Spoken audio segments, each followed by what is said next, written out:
So here we are in the forest and the sun's setting behind me and we're heading up a little bit from where I am, and I'm going to talk a little bit about an aspect of holographic gua sha which is really interesting and I think you'd really like to hear. So that's what we're doing today. So you might have seen I've written a book about holographic gua sha. So I've written 3 books about gua sha. One of them was a general one about gua sha, it's grey colour.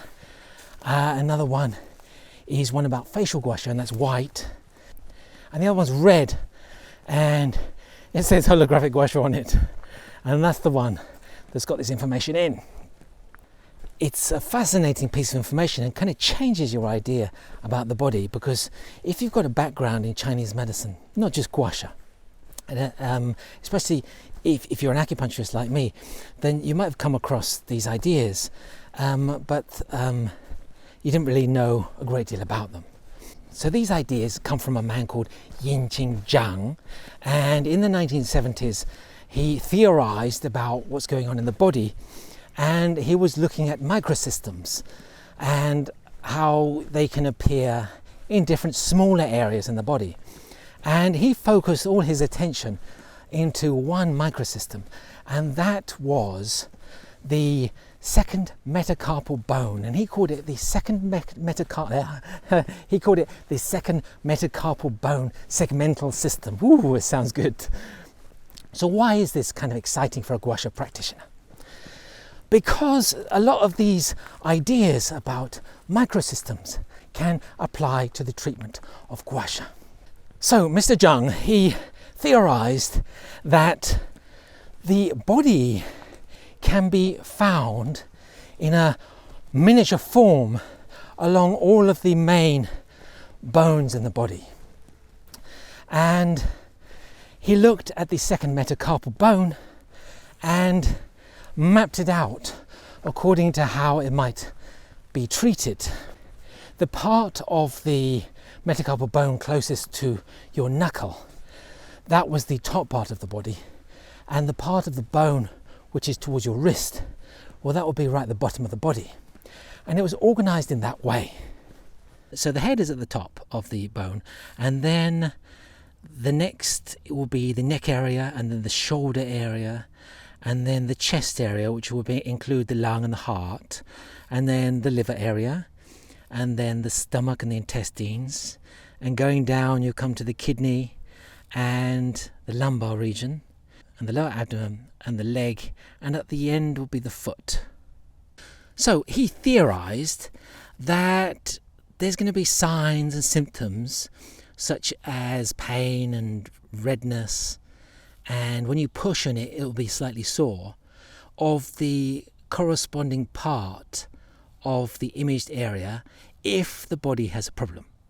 So if you've got neck pain, and the idea is that you press the top of this bone and it may feel sore in that area, or there may be some physical markings on the area which will tell you that something's there, for example redness, to indicate there might be inflammation. So he applied this holographic idea to other bones, and he applied them to the long tubular bones, which have articular cartilage at each end, like the classical image of a bone you might throw to a dog, like the femur or the humerus bones. Let's show you with a point which is very common for treating the neck in acupuncture and acupressure and shiatsu, and that's small intestine 3, Huji, and this is just there. Take a picture there. Now that is such a common point to be used for someone who has neck pain. And if we have a look at this holographic idea, now why is that point so useful for neck pain? And it's actually exactly at the place where the neck is on the holographic system. And so we can use this holographic idea to explain many of the areas and points which before didn't really have much of an explanation. I remember when I was at Chinese medicine school, and we used to have to learn all the points by heart, and we would often ask questions about the points, and the explanation about why things are happening was pretty weak, really. There was a lack of understanding of, well, why is that point in that place for that illness? Now, Chinese medicine is a lot more complicated than that idea that one point is for one illness, but this is the way that we had to learn it. Now, another area is quite interesting is pericardium 6. Now, pericardium 6 is, let's show you that one. Now, that is a very common point for nausea, and you can go to a pharmacy and buy bands and stick them at your wrists, and it's very common for people who suffer from morning sickness or travel sickness. And you might think, well, why does that area treat the stomach? Because this is what it does. So it's right here. What's that got to do with the stomach? Well, we can connect it with the pericardium channel, or the heart ruler channel, which is connected with various other channels. So we can connect it that way. So yes, it can be connected that way. But there's a much simpler explanation, and that is, if we look at the bone, so we've got two bones, we've got the ulna and the radius, where pericardium 6 or heart ruler 6 is in the middle of. And this will be roughly the position of where the abdomen, intestines, stomach area is. So that will be an explanation of why it helps.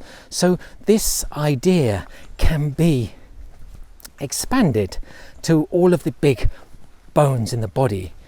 And if you analyze lots of points and areas in that way, you can often see, okay, that's maybe why they decided that this area was connected to a certain illness or disease. So as far as gua sha treatment goes, because that's the important thing, that's why you're watching, I think, is you need to palpate along the edge of that bone, the second metacarpal bone. In fact, any bone is okay, but let's do that one. The second metacarpal bone. Palpate along there. Look for any soreness. And so remember, it's quite a small bone, so the areas are quite close together. Use your hands. Don't use the tool, because if you use the tool, it might be a bit strong. The tool is for the treatment. Use your hands for the diagnosis. And if someone has a problem, have a look along that bone and see if there's any soreness or sign there's a problem there. Then if there is, get your tool and use the edge of your tool, press and circle at this point, which can be quite painful, so you have to be careful. It really depends on what's happening. So this doesn't mean that I recommend that you go along every bone in the body and see, is it sore there?